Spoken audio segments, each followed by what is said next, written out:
Rasulullah SAW lalu menerangkan, ada beberapa hal yang disampaikan oleh Rasulullah. Sebelumnya kita sampaikan hadis riwayat Muslim, yadba'ul mayyita salasatun fayarji'u isnani wa yabqa wahidun. Yadba'uhu ahluhu wa maluhu wa amaluhu fayarji'u ahluhu wa maluhu wa yabqa amaluhu. Rasulullah mengatakan mayat itu akan diambil, mayat itu akan diantar sampai ke kuburannya oleh 3 hal. Yang pertama diantar oleh hartanya, dan yang kedua diantar oleh keluarganya. Dua-duanya pulang. Yang tidak pulang yaitu adalah satu, yaitu adalah amalnya. Berarti amal itu menyertai kehidupan kita dan menjadi teman sejati bagi kita ketika kita meninggal dunia. Amal yang akan menyertai dalam kehidupan di alam barzakh. Maka kemudian Abu Nu'aim meriwayatkan sebuah hadis dari Qatadah. Rasulullah SAW ternyata menyampaikan, walaupun orang itu sudah meninggal dunia, ada beberapa amal yang tetap bekerja untuk mendatangkan pahala untuk kita. Masya Allah ya, senang sekali kalau kita gitu. Yang mana walaupun kita sudah istirahat, kalau kita mendapatkan nikmat kubur, maka amal itu tetap bekerja untuk kita, dan amal itu terus mendatangkan kebaikan untuk kita. Sebelum kita membahas 7 ini, saya menyebutkan tentang satu hal yang ternyata tidak disebutkan di dalam pembahasan buku ini. Termasuk di antara amal yang nanti bekerja untuk kita, yaitu sebelum kita membahas 7 yang disebutkan dalam hadis riwayat Abu Nu'aim, yaitu adalah ketika kita mampu mempersiapkan anak kita menjadi sholih. Karena anak yang sholih ketika kita telah meninggal dunia, anak-anak itu akan terus beramal, dan setiap amal yang dilakukan sama anak yang sholih, kita tetap mendapatkan persentase pahalanya. Karena tidaklah anak itu sholih kecuali disebabkan karena kerja keras kita ketika mensholihkan anak tersebut. Insyaallah ya. Makanya laki-laki beruntung itu laki-laki yang bukan banyak istrinya. Laki-laki yang beruntung adalah laki-laki yang mampu menjadikan dan mencetak anaknya sholih. Makanya kalau anak kita betul-betul sholih, maka tentunya yang kita dapatkan dan kita peroleh, anak-anak itu akan menunggu kita di pintu surga. Ini sudah kita paham. Karena anak yang sholih bisa memberi syafaat ketika nanti diberikan izin oleh Allah. Makanya kalau kita mendapati anak kita pinter, cakep, tampan, cantik, nah itu dunia. Tapi kalau anak kita sholih, itu rezeki. Dan di antara rezeki yang diberikan anak yang sholih, mereka memberi syafaat untuk kita. Yang kedua, anak itu kalau sholih, maka doanya nyampe kepada kita. Karena tidak setiap anak doanya nyampe kepada kita sampai anak itu sholih.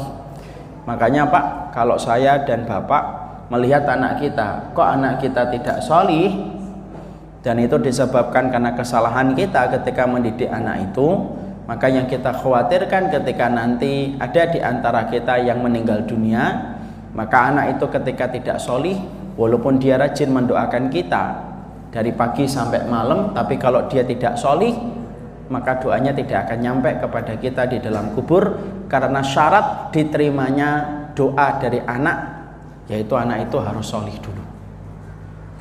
Jadi kalau anaknya tidak pakai hijab untuk menutup auratnya, susah membayangkan anak itu dapat diterima doanya kepada orang tua. Anak itu sampai memiliki pikiran pluralisme, sekulerisme, sosialisme, dan PKI, susah membayangkan anak itu nanti bisa memberikan doa kepada orang tuanya. Kenapa?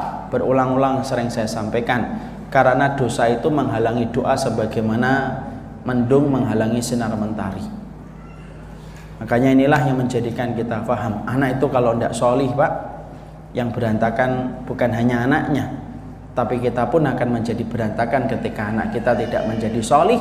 Akhirnya kita tidak mendapatkan persentase kebaikan. Kenapa? Karena tidak ada kebaikan yang dia lakukan secara maksimal pada hidupnya, disebabkan kita tidak mendidik mereka dengan benar.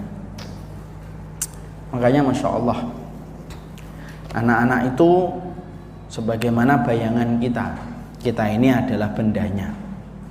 Kalau kemudian bendanya bengkok, bayangannya bengkok. Kalau bendanya lurus, bayangan pun lurus Pak.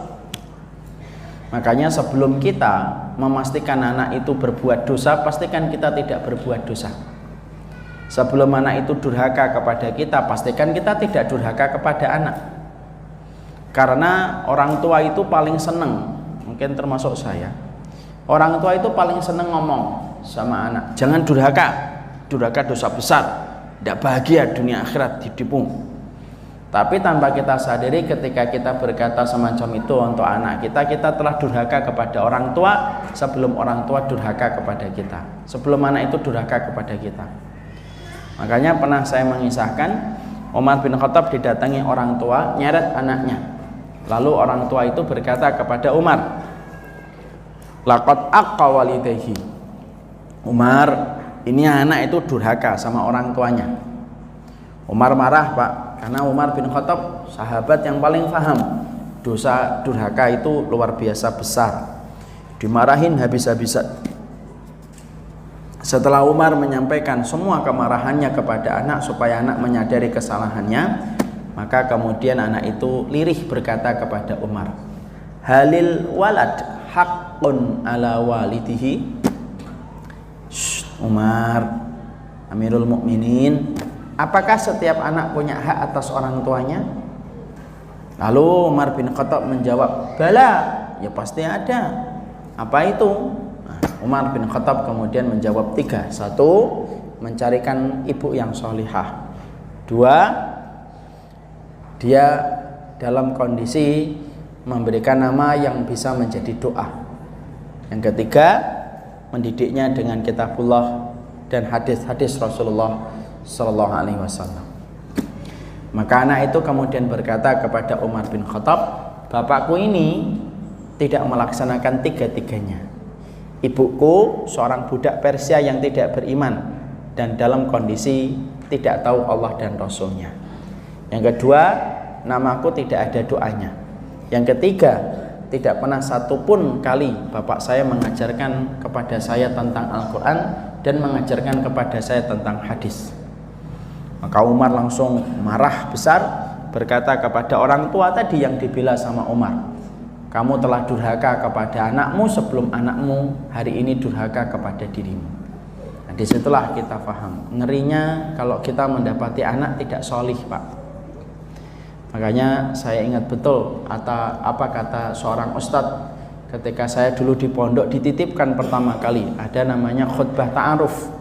Khutbah pertama kali masuk pondok, ustadznya itu menyampaikan kepada setiap wali santri yang baru saja memasukkan anaknya ke pondok, bapak dan ibu, anaknya itu miliknya Allah, dikasih dan jangan dianggap lagi anak itu dimiliki oleh kita, karena termasuk durhakanya manusia kepada Allah merasa memiliki atas apa yang dia tidak miliki.